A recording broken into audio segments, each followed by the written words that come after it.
Hello and very warm welcome at Amish Shackle 5858. I am Amish Shackle. Following news have been reported by American, European, Asian, African, Australian news channels and the news agencies. So please, let's go to the headlines. Tonight, chilling new images of the deadly Catholic school shooting in Minneapolis. A parent capturing haunting video showing the moment children raced from inside the church where two students were shot and killed, 18 children and adults wounded. Authorities describing disturbing detail suspect, saying the shooter wanted to kill defenseless children. Police say the suspect fired 116 rounds from a rifle, 3 with shotgun. Investigators sifting through hundreds of pieces of evidence. The U.S. attorney saying, quote, the shooter's heart was full of hate. And late today, the father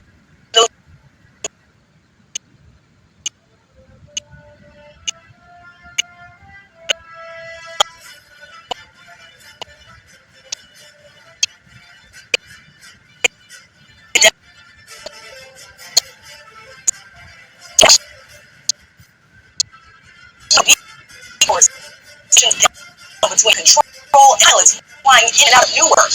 Overseas tonight, 2 weeks after President Trump's Alaska summit with Vladimir Putin, Russia unleashing its second largest attack since the start of the war in Ukraine. More than 600 drones and missiles targeting Kyiv, massive explosions erupting residential areas, EU and British offices taking direct hits. Here in the U.S., the desperate search for a missing boy vanishing 2 weeks ago. Authorities finding his body saying he was killed by an alligator. The heated confrontation at the U.S. Open between American Taylor Townsend and her opponent. What set this off? The dramatic rescue from a burning home. An 8-year-old boy trapped by the window on the second floor. What he did to escape the smoke and the flames. And the Powerball jackpot. The new number tonight, closing in on $1 billion. From ABC News World Headquarters in New York, this is World News Tonight.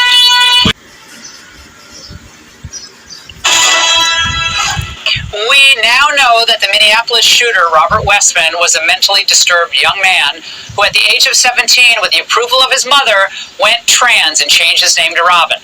Predictably, as with so many kids lured into this world, things got worse. Robert, then Robin, descended into darkness. 5 years later, he expressed regret about what he had done in a desire to detransition. Now, according to a translation of the purported manifesto, Westman wished he hadn't brainwashed himself and hadn't questioned his gender identity, writing that while he knows he wasn't a woman, he didn't feel like a man. Now, we don't know what sort of treatment he got, if any, but we do know that there needs to be an investigation into how so-called gender-affirming care is impacting our kids. This is the second shooting involving a trans-identifying shooter who specifically targeted Christians and Catholic kids. What kind of consequences do the gender-affirming therapists, doctors, or even the parents of these shooters face after these types of shootings? HHS is investigating perhaps links between some of these drugs and these prescription drugs that some of these minors may be taking and an increase in violence. Here to discuss is Dr. Drew Pinsky, host of Ask Dr. Drew and Chief Patient Officer for the Wellness Company. Dr. Drew, Minnesota Democrats, they brag about being a safe haven for trans youth and adults. They celebrate and elevate transgenderism, including in schools. You've seen it at cultural events. Jacob Fry's taken part in some of these. But isn't it time to have a serious conversation about, like, a federal ban on any gender treatment of any kind at any medical facility, at least when it involves minors? Oh boy, it's a heavy question. But the reality, though, is, look, the fact that we take this treatment and we don't contemplate the context in which it occurs, and we bureaucratize and centralize and politicize the practice of medicine, you're going to have bad outcomes. This kid had a context that was a much more serious problem than was his gender feelings. The reality is it's like treating a fever when somebody has a pneumonia. You miss the underlying condition. And the reality also is, Laura, that there are people that do benefit from care, properly selected, properly timed, but we have spent no energy figuring out who those patients are. So we're giving one size fits all, which only ends up in what looks to all of us like harm, as opposed to any potential benefit for anybody. So do you think giving puberty blockers or even green lighting surgery for minors can be a good thing?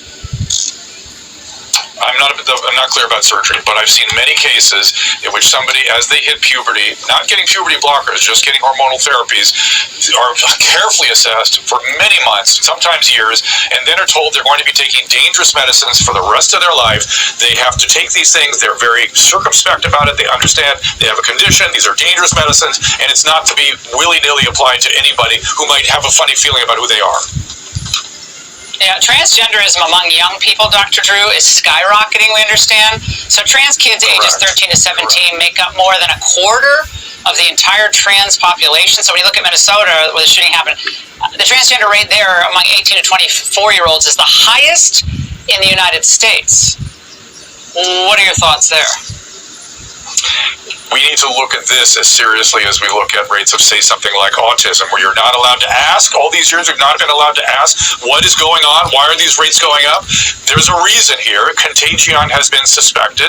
There's all sorts of concerns about medications, of course, but there's something going on, and we need to understand what that is and stop merely slapping something on the surface and looking deeper. Humans are complicated. Our brains are complicated, and just giving some haste on the outside is not going to solve what's going on necessarily on the inside. Do you think that, given what we've learned about this individual, that it's even conceivable that there weren't major red flags about a potential episode, perhaps a violent one, brewing here? We had lots of problems, obviously lots of disciplinary issues and other problems, but yes, this doesn't happen overnight. No, it does not. They're absolutely categorically had the very. This is what is so disgusting to me, and frankly ashames me of my profession, that they focus on this one issue of care and miss the important context of what was going on with this kid. I don't want to say I feel sorry for a perpetrator like this, but is this kid better because of the care he got from the medical system? Are any of these kids that have shot places up and had transgender treatments better because they got transgender treatment? Something is very wrong with how we're approaching this treatment, and we need to solve that problem. European countries are beginning to ban it, have banned it. I think our whole country has to have a serious conversation about this. Dr. Drew, it's always great to have you on. Thank you so much. Hey, Sean Hannity here. Hey, click here to subscribe to Fox News YouTube page and catch our hot...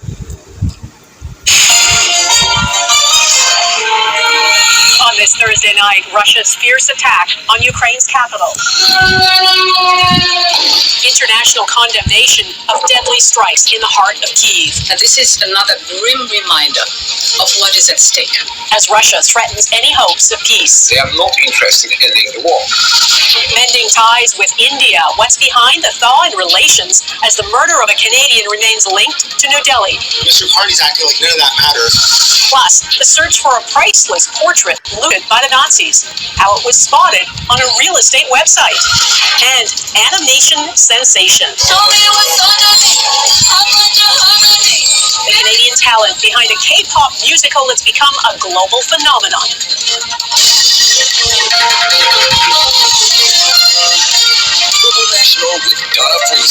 Good evening and thanks for joining us. There is outrage after the latest Russian attack on Ukraine's capital. Russia's president is being accused of sabotaging any hopes of peace.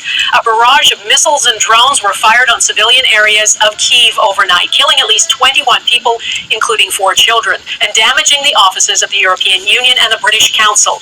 Canada's Prime Minister, who visited Kyiv last week, said in a statement, by murdering when he should be talking, Putin demonstrates in the most horrific manner that his mission to subsume the Ukrainian people under his tyranny continues. Redmond Shannon has our top story tonight. The terror of war strikes Kyiv again. Missiles and drones hitting sites across Ukraine's capital, including this apartment block. Vladislav says he helped pull a child from the rubble. He saw other victims who could not be saved. Emergency officials say at least 4 of the dead are children. Kyiv's mayor Vitaly Klitschko says the attack shows Russian President Vladimir Putin wants to conquer all of Ukraine, not just the southeast. This woman fled the east when her home was destroyed, only for it to happen again in the capital. The airstrikes also damaged offices of the British Council and European Union. 2 missiles hit in a distance of 50 meters of the delegation within 20 seconds. And this is another grim reminder of what is at stake. The Kremlin said it struck military targets and that it is still pursuing peace. Ukrainian President Volodymyr Zelensky says Russia is striking against everyone who wants peace, including President Trump. He was not happy about this news, but he was also not surprised. The White House noted Ukraine also hit oil refineries in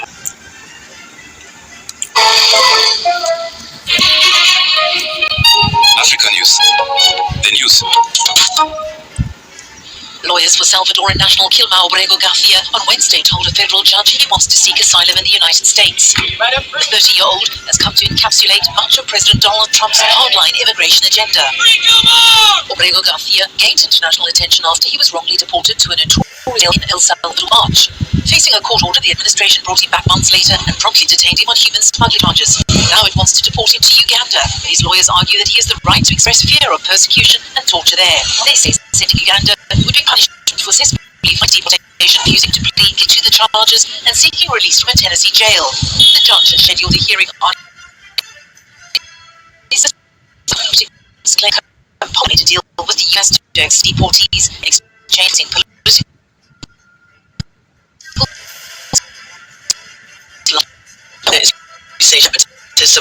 point to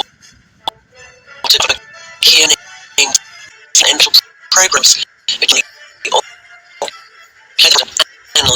moved broad to concede power and create political dynasty. Listening to government job.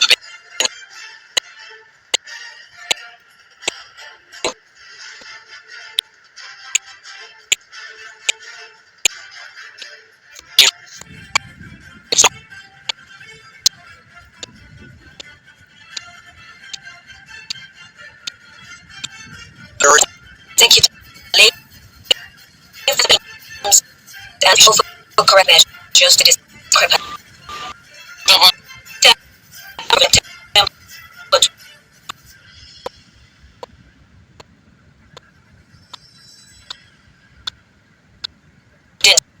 Several corrective measures will continue over the next few.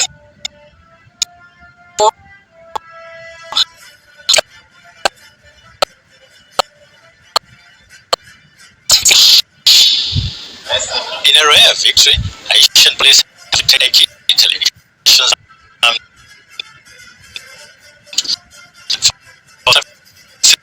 this government on raising the tech rapid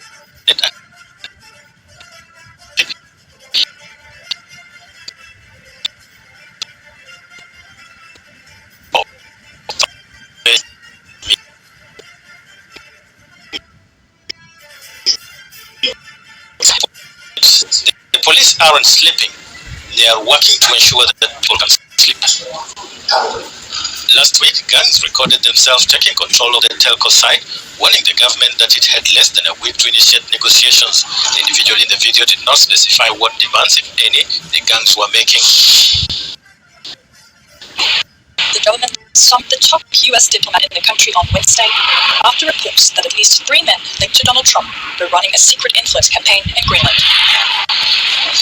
Among the accusations, the group had allegedly attempted to recruit Greenlanders for a new independence movement, according to the Danish podcaster DR.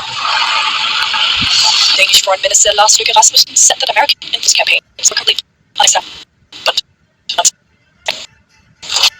a semi-autonomous Danish territory in the Arctic is coveted by Trump, who was used to rule out the island. In March, U.S. Vice President J.D. Vance slammed Denmark for failing the Greenlandic people during a trip to the American Pituffik military base in Greenland. The visit was condemned as a provocation in both Nuuk and Copenhagen.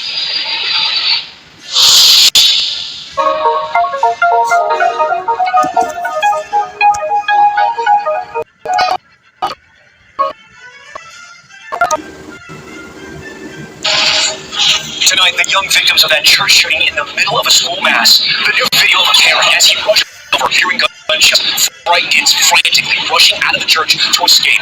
We talked to the father and his daughter who were inside. Police revealing they recovered 116 rifle rounds at that scene. And tonight the victims and the father in mourning, calling the shooter who took away his son a coward. Plus, what we're learning about the 23-year-old gunman and former student. Investigators poring over journals coded in another language filled with anti-Semitic and racist rhetoric. This is breaking tonight. Chaos inside the CDC. Staffers in Atlanta cheering for the top CDC officials who resigned in what's being called the Wednesday Night Massacre, the feud between the Trump administration and CDC Director Susan Menares, as we learn who the White House is now tapping to be the next director. Alligator Alcatraz clearing out our new reporting about why the notorious Florida Migrant Detention Center will be emptied in the days to come. Murder mystery twist. A mother killed her husband, a suspect, but tonight new feel of the interview their au pair gave to prosecutors, detailing how she conspired with the husband because they were lovers. The deadly F-16 crash caught on camera.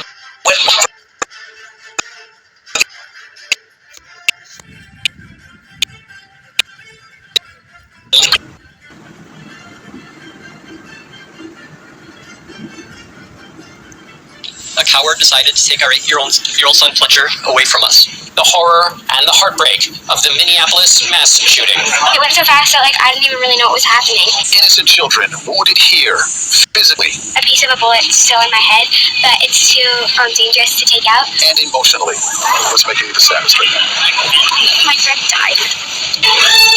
From CBS News headquarters in New York, this is the CBS Evening News. Good evening, I'm John Dickerson. We now know the news, and we can now show you the faces of the 2 children killed in the Minneapolis shooting. Furco was 8 years old. Harper Moisky was 10. They were attending Wednesday morning mass along with nearly 200 other Catholic school children at the Church of the Annunciation when a shooter opened fire through stained glass windows. Another child is in critical condition. One of the 15 children and 3 adults wounded. And the police say it could have been even worse because locked doors kept the shooter from entering the church. Maurice Dubois is in Minneapolis. And John, we heard today from Fletcher Merkel's father, Jesse, about his family's unimaginable loss. Please remember Fletcher for the person he was and not the act that ended his life. Give your kids an extra hug and kiss today. We love you, Fletcher. You'll always be with us. Good evening, I'm Amanda Vaz. And I'm Jeff Bennett. On the NewsHour tonight, a wave of high-profile resignations and a firing at the Centers for Disease Control and Prevention raises new concerns about the government's handling of public health. Minneapolis begins the long healing process in the wake of the country's latest school shooting. And we report from New Orleans on the deep mark left by Hurricane Katrina and the concern about preparedness for future storms. In many ways, we are much better if we faced Katrina. But we won't face Katrina. We'll face new storms that are different than Katrina.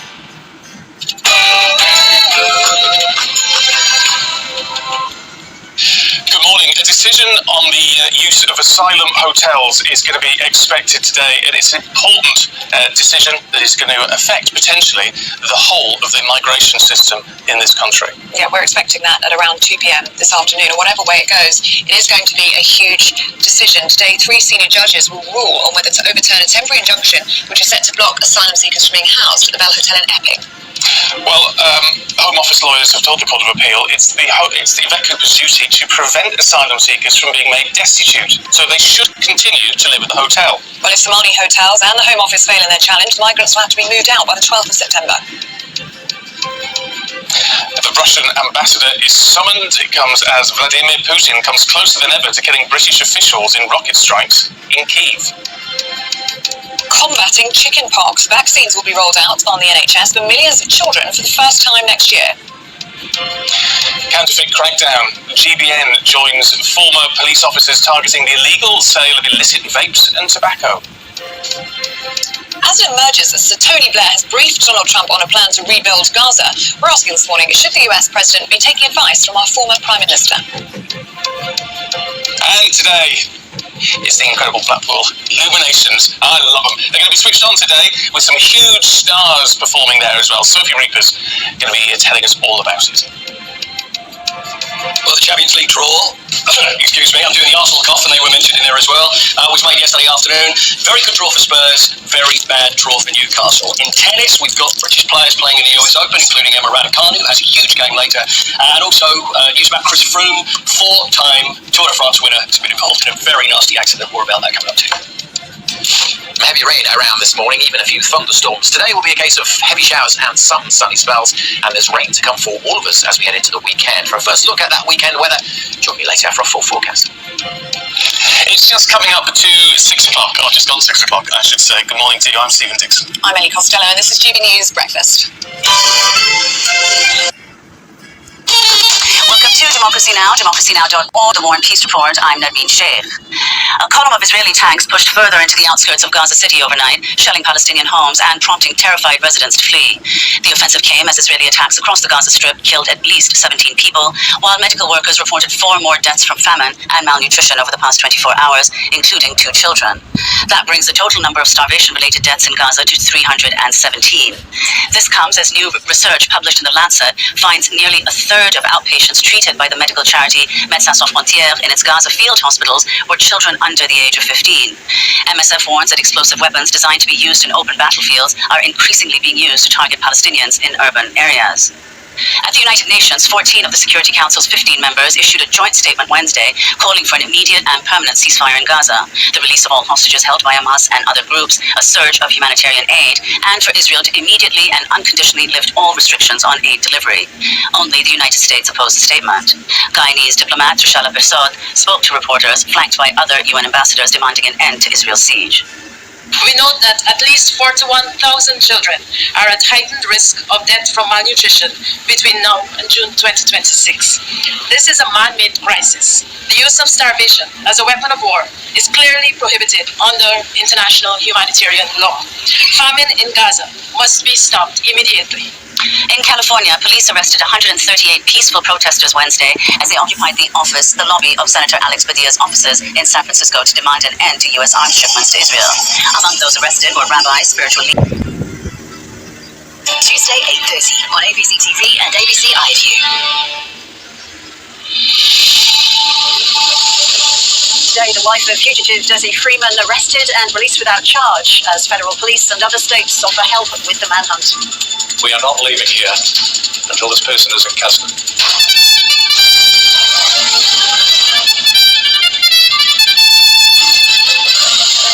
Celebrity crocodile wrangler Matt Wright found guilty of attempting to pervert the course of justice.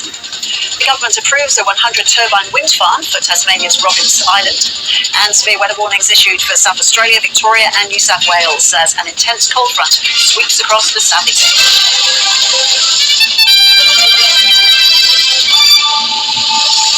Hello, welcome to ABC News. I'm Roz Childs. Victoria Police have confirmed a woman they arrested in Port Punker overnight is the wife of fugitive Desi Freeman. The 56-year-old suspected gunman has been on the run since Tuesday after entering alpine bushland on foot. Reporter Sasha Payne joins us now from Port Punker. Sasha, we've heard from Victoria's Police Chief Commissioner. What did he say?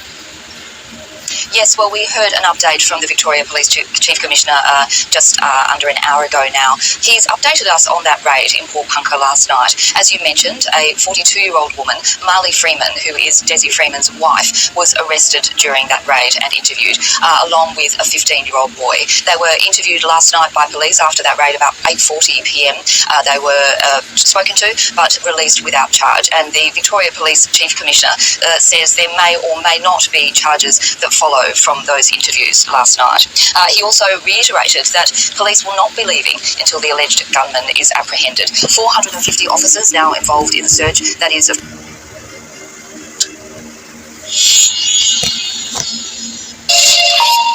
Welcome back. back. You're watching Daybreak here on France 24. Our headlines this hour. The White House says Donald Trump is not happy but not surprised after Russia's latest deadly attack on the Ukrainian capital. At least 23 civilians, including children, were killed in the strikes that also hit European Union and British Council buildings. Israel continues to bomb the suburbs of Gaza City as it gears up for its offensive. Israel also carrying out attacks around the region in Lebanon, Yemen, and Syria. Look at the latest from our correspondent Noga Tarnopolsky. And the UN Security Council is due to hold an emergency meeting on Iran after Britain, France, and Germany triggered the nuclear deal's so-called snapback mechanism. Tehran has 30 days to negotiate with European partners or face the return of UN sanctions.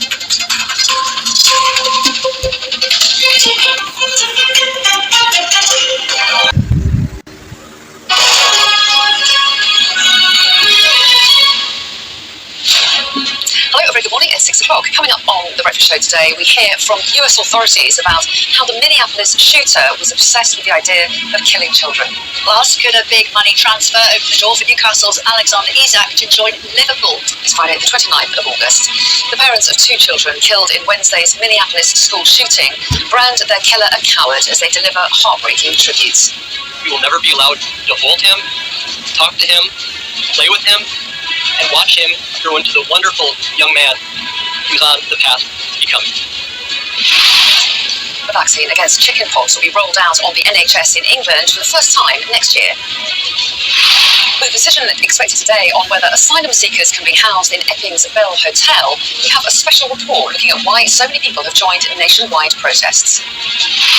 And in sport, Crystal Palace will play a major European competition for the first time after they sealed their spot in the UEFA Conference League with a 1-0 aggregate win over Fredrikstad.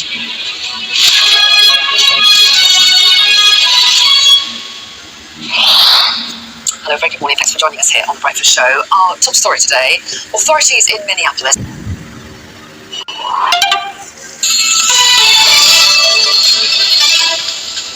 This is DW News, and these are our top stories.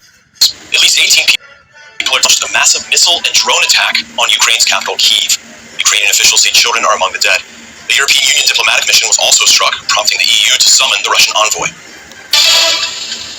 UN's World Food Program says Gaza has reached what she called a breaking point due to starvation. Gaza's Hamas-run health warns that Israeli attempts to occupy Gaza City will have, quote, devastating consequences for civilians already in crisis. Britain mechanism to reimpose UN sanctions on Iran over its nuclear program. They say Tehran has no justification for its enriched uranium stockpile and describe its nuclear program as a threat to international peace and security. Iran has threatened to pull out of the Nuclear Non-Proliferation Treaty if sanctions do return. This is DW News from Berlin. You'll find out more online at dw.com.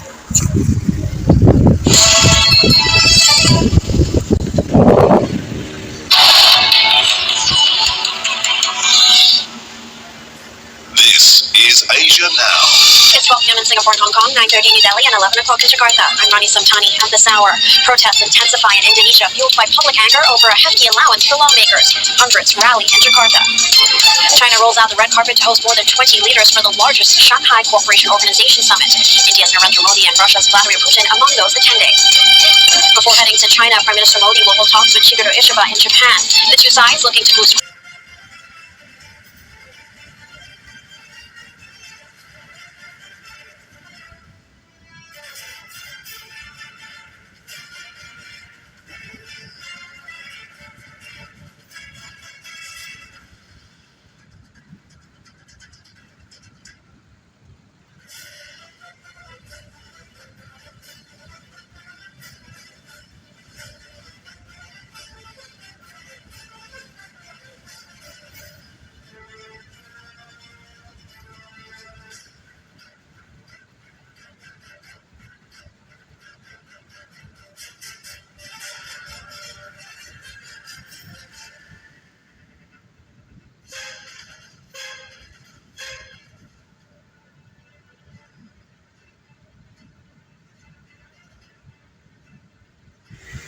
Thank you for watching Amish Shakil 5858. I am Amish Shakil. I hope you will visit again. Have a good life. Bye-bye.